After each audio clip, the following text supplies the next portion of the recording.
Haven's POV. I kept my quick pace as I walked off Wesley's porch and down the path bordered by his lawn. Nolan's heavier footsteps sounded behind me as he followed me. I reached the curb and then looked to the left and then the right, deciding which way to go.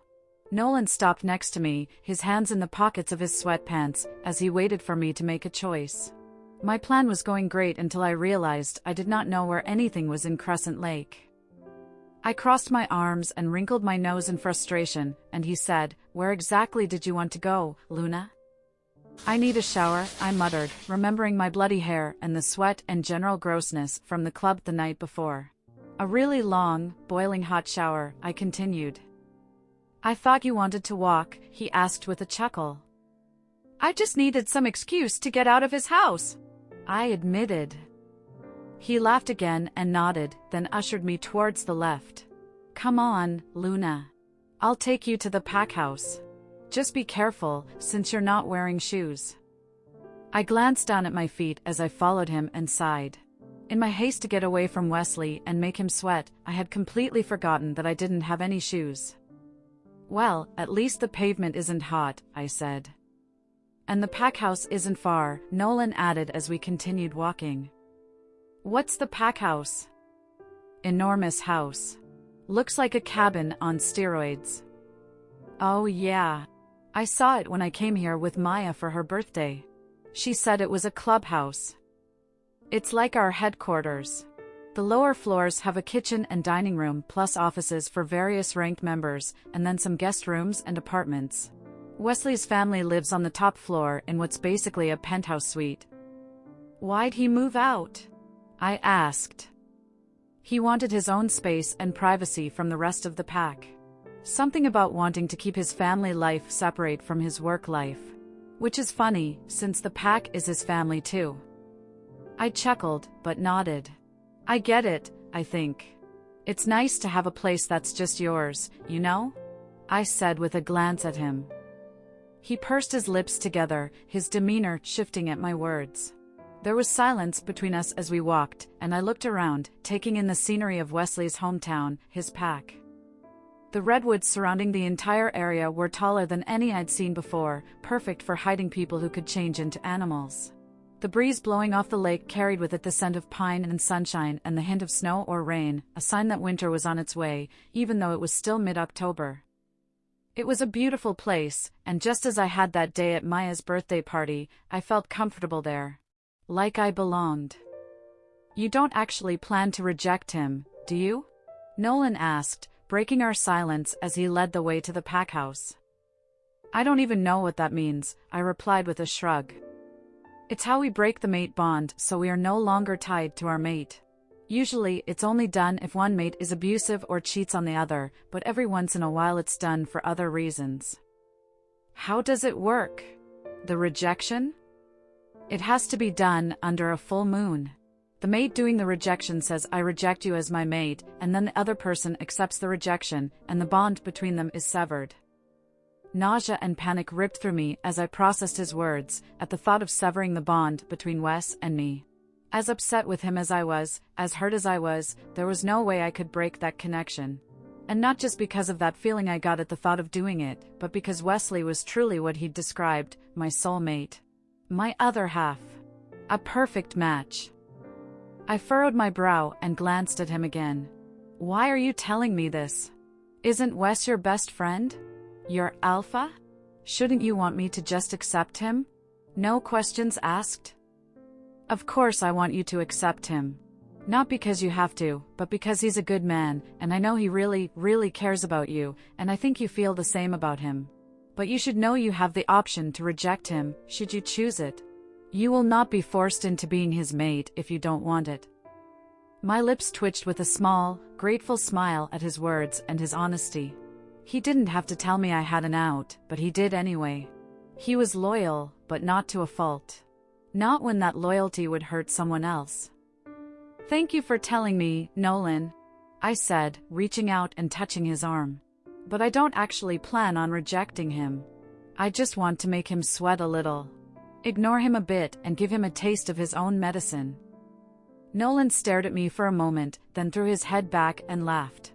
I knew I liked you. You're the perfect Luna for Wesley. He needs someone to put him in his place sometimes. Luna. That word again. I'd heard it used several times regarding me, but I didn't understand why. What's a Luna? Why do people keep calling me that? I asked him, crossing my arms against the cool breeze. It's what the Alpha's mate is called. Since Wes will be our Alpha, you will be our Luna. It's your title, but it's also a sign of respect. The Luna is the most important member of the pack. Isn't the Alpha the most important? We'd reached the large cabin, the pack house, but we stopped on the lawn as Nolan turned to me and said, anyone who thinks that is a fool. The Alpha may lead the pack, but the Luna leads the Alpha. A pack without a Luna is a pack without its heart. That's why our pack won't transfer the Alpha title until the heir has his Luna. I sighed and rubbed my forehead. Well, you don't have to call me Luna. You can just call me Haven. We're friends. We were almost siblings, I told him, gesturing between us as I sat on the steps of the cabin. I would stop, but Wesley ordered me to call you that. He said, you're her Gamma, you will call her by her title. He lowered his voice as he mimicked Wesley's voice and tone he used when he was in his bossy mode. When did he do that? I asked with a roll of my eyes as he sat next to me. A few minutes after we left his house. How? He tapped the side of his head. It's called a mind link. We can talk to anyone in the pack through the link. That's how he talked to me the other day too, when he showed you his leak-in. I nodded. That made sense and was pretty cool and very convenient. Did he say anything else to you? He said, please convince her to accept me. And what did you tell him? I asked with a suppressed giggle. I said, my Luna is mad at you, so I'm mad at you. If you want to fix it, you need to fix it on your own. I laughed out loud at that. I'm sure he loved that, I said with a shake of my head. He said, fuck you. And then he said, damn it, you're right. And I haven't heard from him since. Maybe he can finally put his groveling plan to work, I said.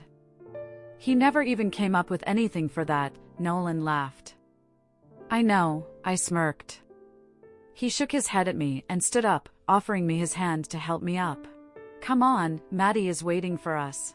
She said you can use her shower and borrow some of her clothes. I stood and followed him into the house. I braced myself to be bombarded by sounds and people, but thankfully, he'd led us in by a side door that took us straight up the stairs.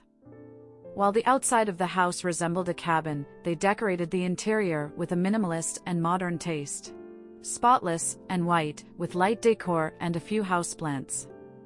When we reached the landing, I could tell we'd entered Wesley's family home. Because covering the entry wall were various snapshots, school photos, and family portraits of Wesley, Sebastian, Madeline, and their parents, all from different ages and seasons. Haven! I turned to see Maddie smiling at me, her blue eyes looking over me. Hey Maddie, I said with a small wave and a smile. Come on, I'll let you pick out what you want to wear, and get the shower started for you. Where's your dad? Nolan asked her as we started walking down the hall. In his office. I think he's on the phone with Alpha Benjamin, or maybe talking to the councilman. I'll be down there when Haven is done, he told her, then he turned and went down the stairs. Maddie and I went into her room, and she led me to her closet. How are you feeling? She asked, a tiny flicker of worry passing over her face, there and gone again in a flash. I'm okay. Mostly a little overwhelmed by everything.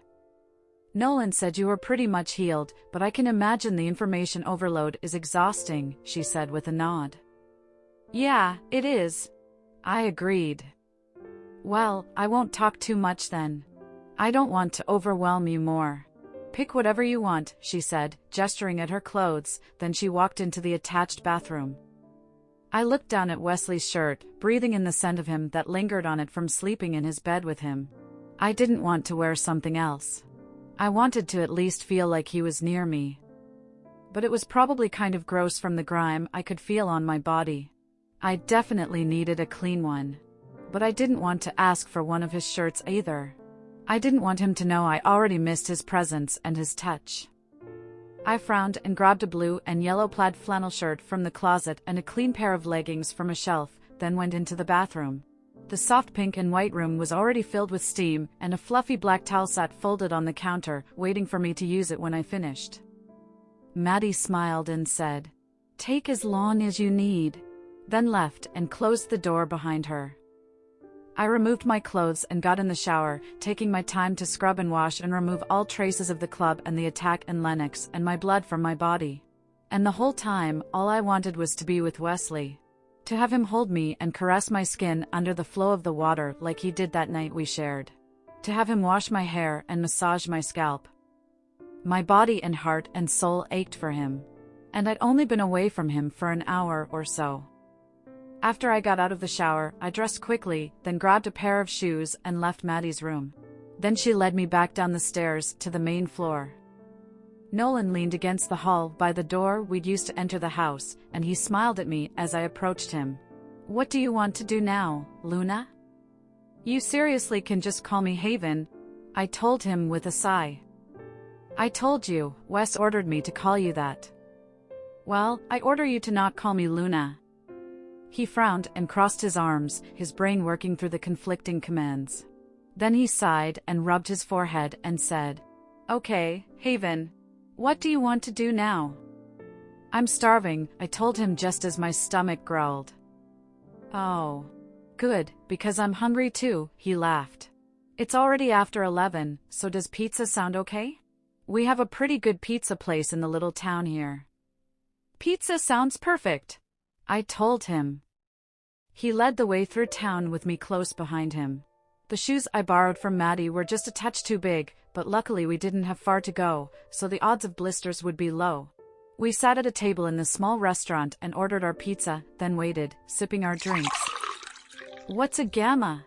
I asked him as I played with the condensation on my water glass, remembering the word he'd used earlier to describe himself. He tilted his head to the side and thought for a moment. "The gamma is the Luna's beta," he said. I raised one brow at him. "Right.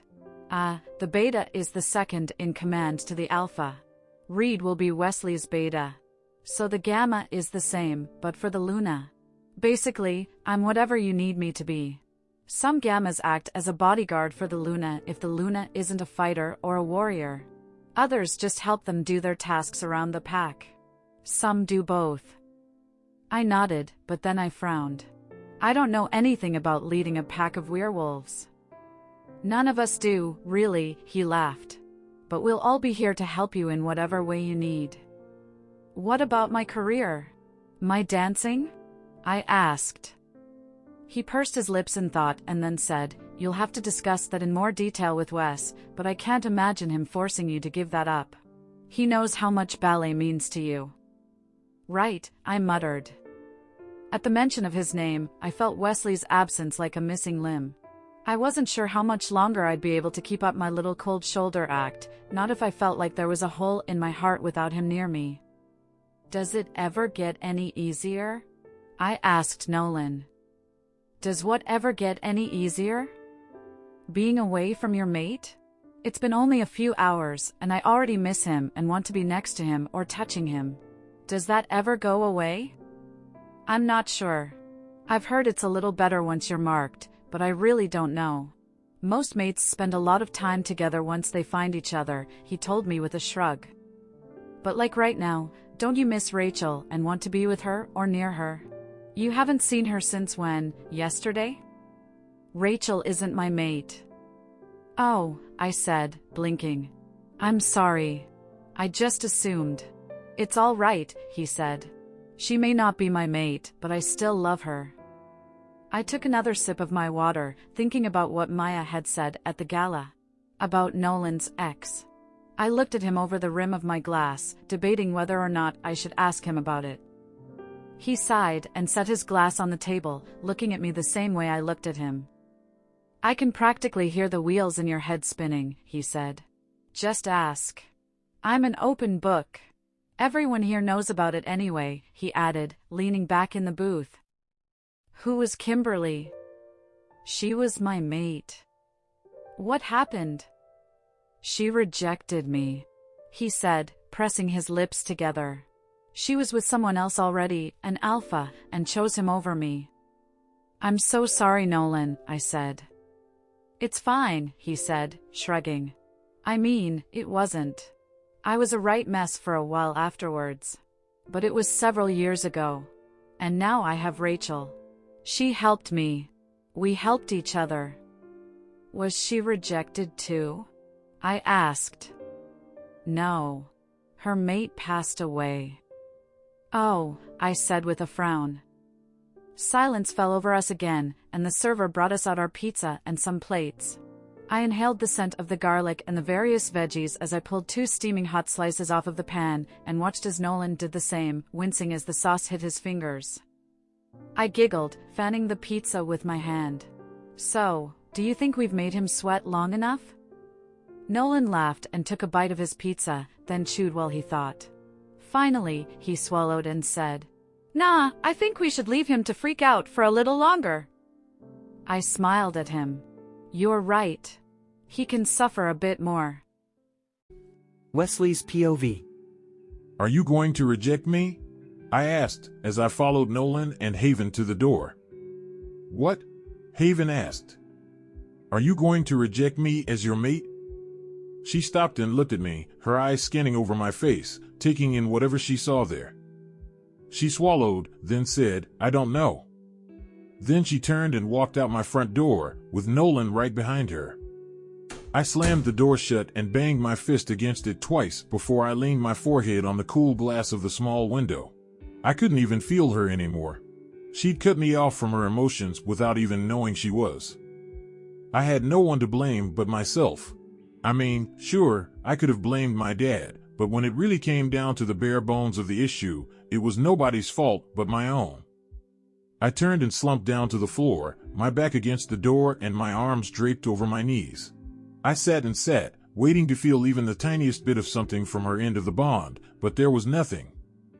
I already missed her. Missed her scent and her sassy attitude and her smiling face. It had only been 7.5 minutes since Haven had walked out the front door, but as Maddie would say, it felt like it had been 5 ever. You're her Gamma.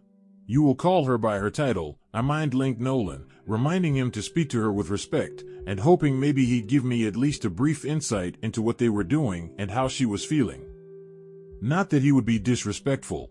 I just wanted him to call her Luna. Because that's what she was. My Luna. Until she rejected me, I wanted everyone to call her Luna.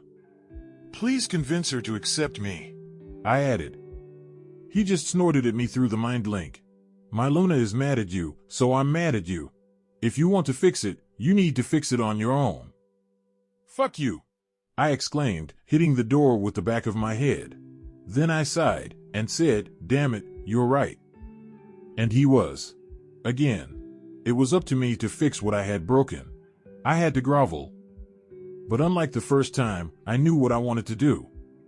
Reed, Maya, I said, reaching out to both of them through the mind link. I need your help. Come to my house. Please. I closed the link and walked down the hall to throw a shirt on. Then I went into one of the 2 extra rooms in my house, the one I used as my home office. I got straight to work at dismantling the furniture and moving it into the other bedroom. That room was plenty big enough to hold the computer desk, rolling chair, and bookshelf that I had set up for my office. I rarely used it anyway, and it would get more use with what I had planned. Knock, knock! Maya called out as the front door opened and shut. I'm down the hall. I yelled back to her. Is Reed with you? Alpha. Reed said from the doorway, where he leaned against the frame. What do you need? Are you moving? He asked, looking at the furniture I had taken apart. Just moving this furniture into the other room, I told him.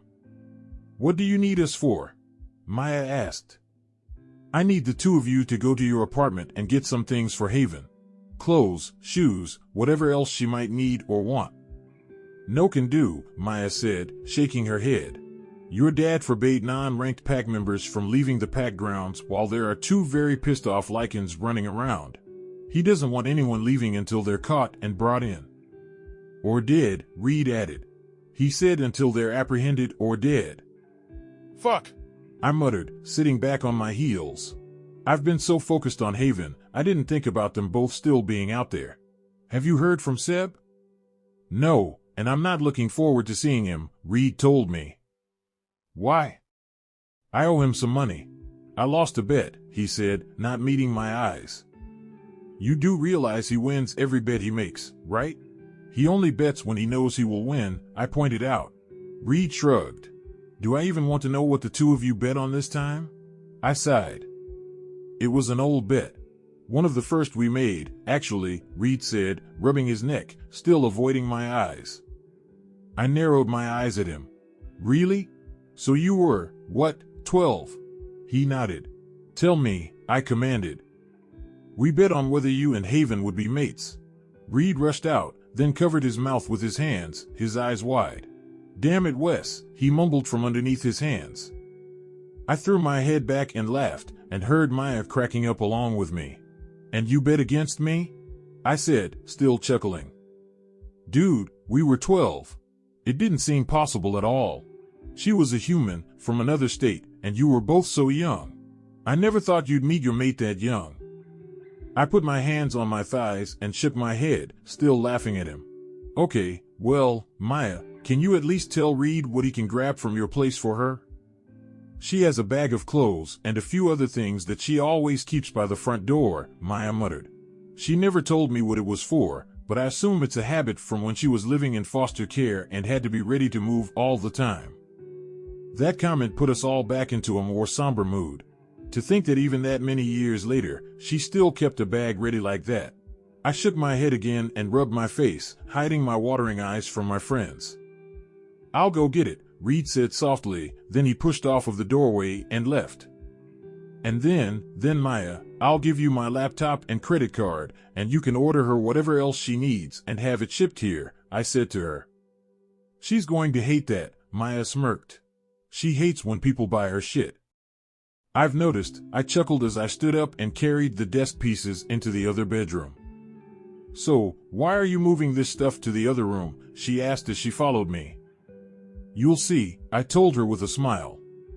I was in the kitchen, fixing up the last bit of our dinner, when Haven and Nolan walked back into the house. I took in several deep, slow calming breaths as I waited for them to enter the kitchen, for her to see what I had prepared for us to eat. I turned to see her walking into the kitchen, her eyes traveling over the large pot of tomato soup and the fresh off the griddle grilled cheese sandwiches. My heart worked double time as I waited for her to react, to see that I'd remembered her favorite food.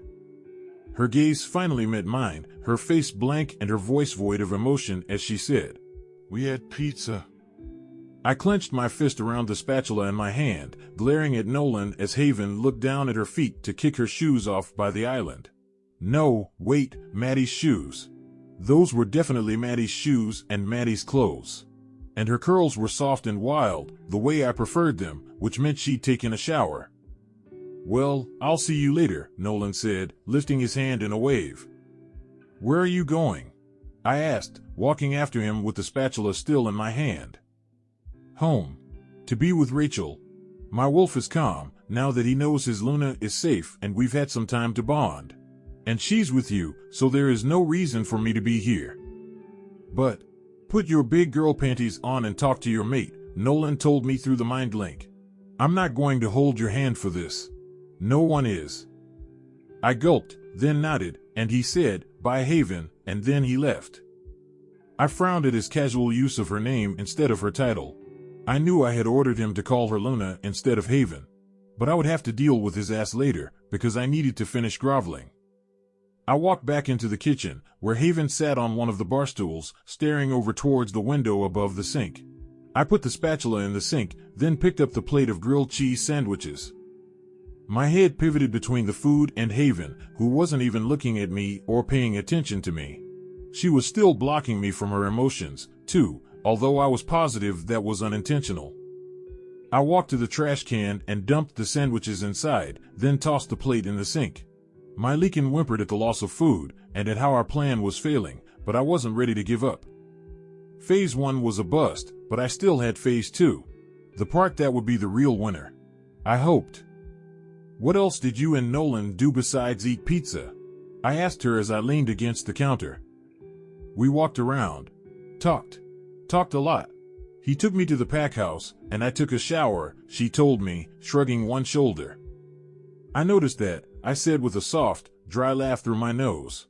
Well, since you already ate, can I show you something? I asked her. She glanced at me and shrugged again, saying, sure, as she stood from her barstool. I tried to keep my giddy, eager smile off my face as I turned and led her down the hall to the newly remodeled bedroom in my house. Our house. Or at least, I hoped it would be our house. I opened the door and let her step inside first, watching her as she looked around the room. My stomach bubbled and there was sweat on my palms as I waited for her reaction. She was quiet as she walked around and examined everything. Her bare feet patted on the hardwood floor as she moved towards the line of closet mirrors I had placed along the far wall. They stood one right next to the other, varying in height and width, but together resembling a full wall mirror. Almost. The wall opposite that I had left empty, but on the wall opposite the window, I had hung framed photos of her dancing that Peter had emailed me, as well as framed copies of some of her letters to me. She ran her fingers over one, her head tilting to the side as she looked at it, a small frown on her face. How'd you get these? You gave them all to me a few weeks ago. I made scans of all of them before I moved in here, I admitted, rubbing my neck. Just in case something ever happened to the house. She nodded but didn't say anything else, just stayed silent as she continued to take in the room I had created for her. I'm going to put a bar in over there, I said, gesturing at the wall opposite the mirrors. And I ordered a nice speaker system for you. And I'll put in a real wall mirror too. But that's all I could do on short notice. She nodded again. It's a dance studio, I added. For you. I figured that out, she said, glancing at me with a twitch of her lips. It's small, she observed. Yeah, I know. Eventually, I want to build you a real studio, but I want you to design it and pick out everything so it can be exactly how you want it. Plus there wasn't really enough time to build an entire building in one day. But I want you to have your own space here, a space where you can practice ballet or whatever, so you can keep your position in the company for as long as you want. I won't make you give that up. She pressed her lips together and looked at the floor, her eyes twinkling, and I groaned and cut myself off. Always with the fucking rambling around her. I didn't even know if she knew I only did that when she was around. This works fine, she muttered. I breathed out a sigh and relaxed a little, stepping into the room with her. I know I dumped a lot of information on you this morning, I said, putting my hands in my pockets. Yeah, it was kind of a lot, she agreed, crossing her arms and lifting her head to look at me. Nolan explained a bit more, too. I was getting more and more frustrated that I couldn't feel her emotions or sense what she was thinking, and my Leakin didn't like it much either. He wanted to be connected to his mate, because the bond was one way we could protect her. I clenched my fists in my pockets as I asked, well, did you have any more questions you wanted to ask me? Just one right now, she said, and I gestured at her to continue. When is the next full moon? My stomach dropped. The only reason she would want to know that was if she planned on rejecting me. I swallowed to keep the growl or whimper, I'm honestly not sure which one was working its way up my chest, and sighed and said, next week? She nodded and then said, are there any special words I have to say? You just say I, Haven Kenway, reject you, Wesley Stone, as my mate, I told her quietly, not meeting her eyes. And what if I want to be your mate? I didn't dare to look at her or even hope. I just said, same phrase, just I accept you instead of I reject you. And it doesn't have to be under the full moon. Only a rejection has to be done under the full moon. Every word felt heavy on my tongue as it left my mouth. I didn't want her to reject me, but if I didn't tell her how to do it, that would make me even more of an ass. And I deserved it. I deserved her rejection for not standing up to my dad when he ordered me to just completely ignore her. I heard her taking a deep breath, and then she came and stood in front of me. She held my face in her hands and lifted my chin so I looked her in the eyes.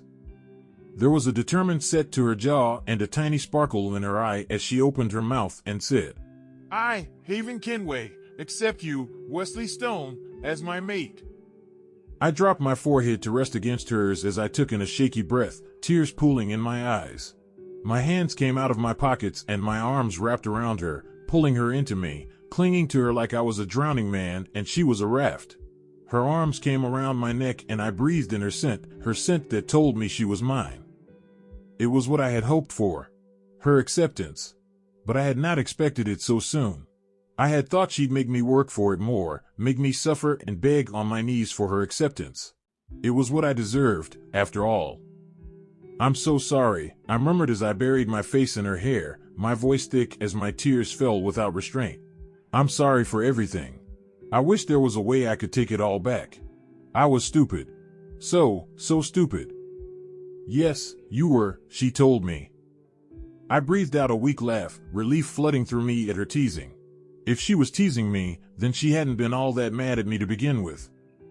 "But I'm sorry I made you think I would reject you," she added. "I would have deserved it if you did," I admitted. She shook her head. "No, you didn't deserve that. After everything you've done for me? Even the things you did for me when you didn't know if you would ever see me again? I could never reject you. There was no way I could have done that. The thought of it made me physically ill. I'm too much in love with you. I can't imagine my life without you." I wrapped my arms even tighter around her, a choked sob coming out of my chest and my hand gripping into the hair at the back of her head as I clutched her to me. "I love you too, Sugar Plum." My body shook with my cries as we hugged in her little dance studio. Only with her would I allow myself to be that vulnerable. Only she would ever get to see that side of me. Her body melted into mine, fitting seamlessly against every hard line of me. She was a perfect fit with me, truly my other half. She was my everything, and I resolved myself to do everything I could to keep her.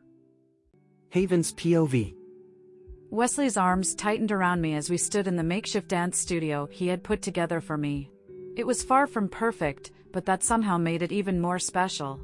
Because he had put the time and the effort into creating it just for me. He brought his head out of the crook of my neck, his nose trailing along my jawline as he pulled back to look me in the eye again. His eyes were puffy and red-rimmed, his face open and vulnerable, revealing the depth of his emotions to me.